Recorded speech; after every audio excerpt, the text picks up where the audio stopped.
ஒரு காலத்தில் பிரஷ்யா அப்படின்னு ஒரு தேசம் இருந்தது. இப்போ ஜெர்மனி இருக்குல்ல, இதோட பெரும்பகுதி ஒரு காலத்தில் பிரஷ்யாங்கிற பேரில் இருந்தது. அப்போ அதுக்கு அரசராக இருந்தவர் மகா ஃப்ரெடரிக், அதாவது ஃப்ரெடரிக் தி கிரேட் அப்படின்னு சொல்லுவாங்க. அந்த ராஜாவுக்கு ஒரு சந்தேகம்.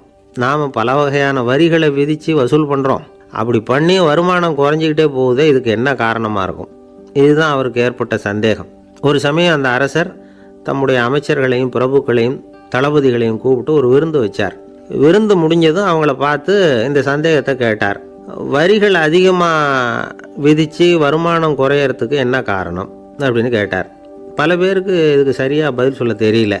அனுபவசாலியான ஒரு தளபதி எழுந்திருச்சார். அரசே, அது எப்படிங்கிறத இப்போ உங்களுக்கு காட்டுறேன்னார். உடனே ஒரு பெரிய பனிக்கட்டி ஒன்றை தன்னுடைய கையில் எடுத்தார். அதை அப்படியும் எப்படியும் திருப்பி பார்த்தார். அப்புறம் அடுத்தவர்கிட்ட கொடுத்தார். அவரும் அதை அப்படியும் இப்படியும் திருப்பி பார்த்துட்டு அடுத்தபடியாக இருந்தவர்கிட்ட கொடுத்தார். இப்படியே இதை ஒவ்வொருத்தராக பார்த்துட்டு ஒவ்வொரு கையாக மாறி கடைசியில் மன்னர் கைக்கு போய் சேர்ந்தது. மன்னர் கைக்கு அந்த பனிக்கட்டி போய் சேர்ந்தப்போ அது கொஞ்சம் கொஞ்சமாக உருகி ஒரு பட்டாணி கடலை சைஸுக்கு ஆகிட்டுது. மன்னர் யோசனை பண்ணார், வரி அதிகமாக போட்டாலும் வந்து சேர்றது குறைவாக இருக்கிறதுக்கு என்ன காரணம் அப்படிங்கிறது அவருக்கு புரிஞ்சு போச்சு. காலம்தான் மாறிட்டு இருக்கே தவிர இந்த கையூட்டு வாங்குற பழக்கம் மாறினதாக தெரியல. இன்னொரு ராஜா இருந்தார். அவர் தன்னுடைய ராஜாங்கத்தில் லஞ்ச ஊழலே சுத்தமாக இருக்கக்கூடாது அப்படின்னு நினச்சார். அவர்கிட்ட பல்வேறு துறைகளுக்கும் பொறுப்பாக இருந்த பல பேரும் ரொம்ப சுத்தமாகவும் நேர்மையாகவும் இருந்தாங்க. ஒரே ஒருத்தர் மட்டும் எல்லார்கிட்டையும் லஞ்சம் வாங்கிட்டே இருந்தார்.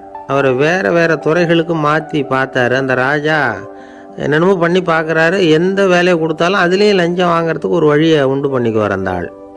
ராஜாவுக்கு இது ஒரு பெரிய தலைவலியாக போட்டுது. இவர் என்ன பண்ணுறது, இவருக்கு என்ன வேலையை கொடுக்கறது, கொஞ்சம் கூட லஞ்சம் வாங்கிறதுக்கு சான்ஸே இல்லாத ஒரு வேலையை கொடுக்கணும் அப்படின்னு திட்டம் போட்டார்.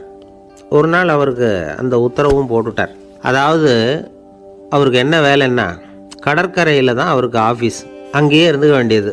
தினமும் எத்தனை கடல் அலை கரையில் வந்து மோதுது அப்படிங்கிறத கணக்கெடுத்து ராஜாவுக்கு தெரிவிக்க வேண்டியது. இதுதான் அவருக்கு வேலை. பேசாமல் அலையை எண்ணிட்டு உட்காந்துருக்கிட்டோம், அப்போவாவது அவர் லஞ்சம் வாங்குகிற சந்தர்ப்பம் இல்லாமல் போயிடும் அவருக்கு அப்படின்னு நினச்சார் ராஜா. இந்த ஆள் கடற்கரைக்கு போய் டியூட்டியில் ஜாயின் பண்ணிக்கிட்டார். ஒரே மாதத்தில் அங்கே சொந்தமாக ஒரு பிரம்மாண்டமான மாளிகை கட்டி விட்டார். ராஜாவுக்கு இது பெரிய ஆச்சரியமாக போச்சு. அலையை என்ற வேலையில் அந்த ஆள் எப்படி பணம் சம்பாதிச்சார் அப்படின்னு விசாரித்து பார்த்தார் அக்கம் பக்கத்தில். அந்த ஆள் என்ன பண்ணியிருக்கிறாருன்னா, கடற்கரையில் போய் பொறுப்பை ஏற்றுக்கிட்ட உடனே அங்கே இருந்த மீனவர்கள்கிட்ட எல்லாம் இந்த கரையில் வந்து ஒரு நாளில் வந்து மோதுற அலைகள் எத்தனை அப்படின்னு கேட்டிருக்காரு. அது எப்படிங்க தெரியும்னு இருக்காங்க அவங்க. தினமும் அந்த எண்ணிக்கை தெரியணும். நம்ம ராஜாவுக்கு தினமும் அறிக்கை அனுப்பணும், டெய்லி ரிப்போர்ட்டு. தவறுனா நீங்கள் இந்த கடலில் போய் மீன் பிடிக்கிறதுக்கு ராஜாவோட அனுமதி கிடைக்காது அப்படின்ட்டுருக்காரு. உடனே மீனவர்களும் பயந்து போட்டாங்க. கடலுக்கு போகிறதுக்கு அனுமதி இல்லைன்னா பட்டினி கிடக்கிறது மாதிரி ஆகிடுமே. மெதுவாக அந்த ஆளுகிட்ட போனாங்க. காதோட காதாக சொன்னாங்க, ஐயா, எங்களால் வந்து கடல் அலையை வந்து எண்ண முடியாது. தினமும் எங்களால் முடிஞ்சதை உங்களுக்கு பணமாக கொடுத்துட்றோம். நீங்கள் தான் ராஜா கிட்ட சிபாரிசு பண்ணி நாங்கள் தொடர்ந்து மீன் பிடிக்கிறதுக்கு அனுமதி வாங்கி கொடுக்கணும் அப்படின்னு வேண்டிக்கிட்டாங்க. பணம் தினமும் வந்து சேர ஆரம்பிச்சுட்டுது. பதவியில் மற்ற பதவியோட இந்த பதவி எவ்வளவோ மேல் அப்படின்னு நினச்சிட்டான் அந்த ஆள். அது மட்டும் இல்லை, தயவு பண்ணி என்னை இந்த இடத்த விட்டு மாற்றி விடாதீங்க சார் அப்படின்னு வேற கேட்க ஆரம்பிச்சிட்டானா.